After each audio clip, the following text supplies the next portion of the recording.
Hey,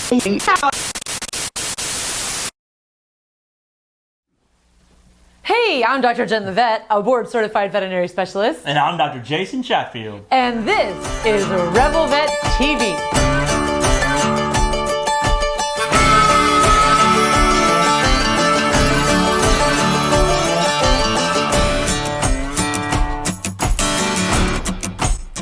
Hello, welcome to today's episode. Today we are quite geographically focused, friends. Yeah, and while that may be normal for some of us, today we're here to talk about valley fever. And a lot of you are probably wondering, what on earth is valley fever and why should I be aware of it? All pet owners should be aware of valley fever. It's a disease that's caused by a fungus living in desert soil called Coccidioides immitis. Can you say that? Coccidioides immitis. Yeah. Nailed it. But Dr. Jen, you know I love me a good fungus. And what's really interesting about this particular fungus and why all of you should know about it is it's particularly ubiquitous in the southwestern United States, specifically in the states of California, Nevada, New Mexico, Texas, Utah, Arizona, right here where we all live. Another interesting factoid is that 6 to 10% of dogs that live in Pima, Pinal, and Maricopa counties get sick every year with valley fever. Every year. Yeah, it's annually. So let's talk about the transmissions of the fever. How do dogs, and people for that matter, get this valley fever? Yeah, it's really important. I'm glad you brought up the people get it too. It's a zoonotic disease. But the reason that's kind of a headliner issue for us here at Rebel Vet is that dogs get valley fever by simply inhaling the spores of the fungus. And what dog doesn't sniff everything new and old and in the middle? And everything else. But wait, it's not all doom and gloom. Before everyone starts packing their stuff and get the heck out of Arizona, please be aware that not all dogs that inhale the spores of the fungus actually get sick. 70% of them will clear the disease without even a simple cough. However, because of the prevalence of valley fever here in Arizona, it is important to recognize the signs of valley fever. And what are those signs, Dr. Jen? I'm glad you asked. It is important to know what that looks like in your dog. So typical clinical signs of valley fever in a dog include a cough, lethargy, just general malaise. They might not eat as well, or any combination of those. And in some dogs, the disease can progress and actually lead to death. While most cases of coccidioides do involve the lungs and the respiratory system, rare cases start with like a penetrating injury to the skin. So a dog steps on something that essentially shoves the fungus into the skin and it becomes infected. And in really, really super rare cases, the fungus can become disseminated throughout the dog's body. That's really serious and carries a more guarded prognosis. Yeah, so if your dog is coughing or has other signs of respiratory illness, your team at Rebel Vet may recommend some x-rays or blood work in order to determine what is causing the illness, right? And some of these tests may be used to rule out valley fever. Yeah, if your dog does get the fever, then early diagnosis and treatment are key in increasing the likelihood of recovery, because the earlier that we find it, the better we can treat it.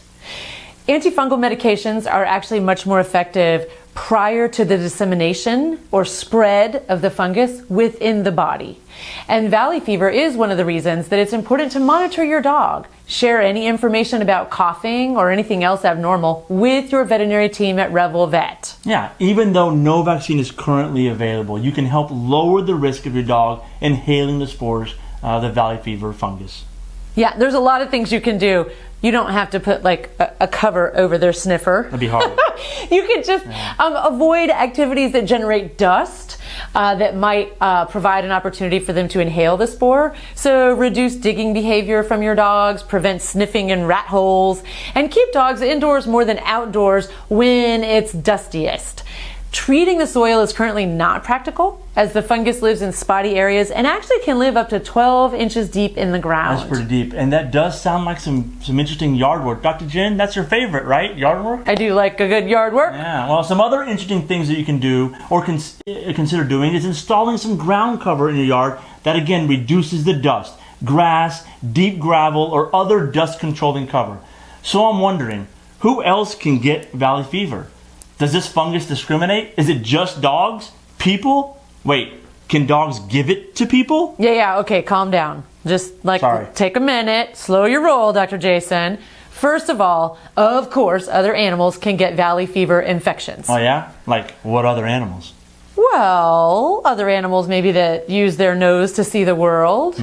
And let's see, if we revisit the map and the global distribution of the fungus, it's not surprising that South American animals have been reported to be infected with coccidioides and valley fever. Yeah, that makes perfect sense then. So like llamas, sloths, anteaters?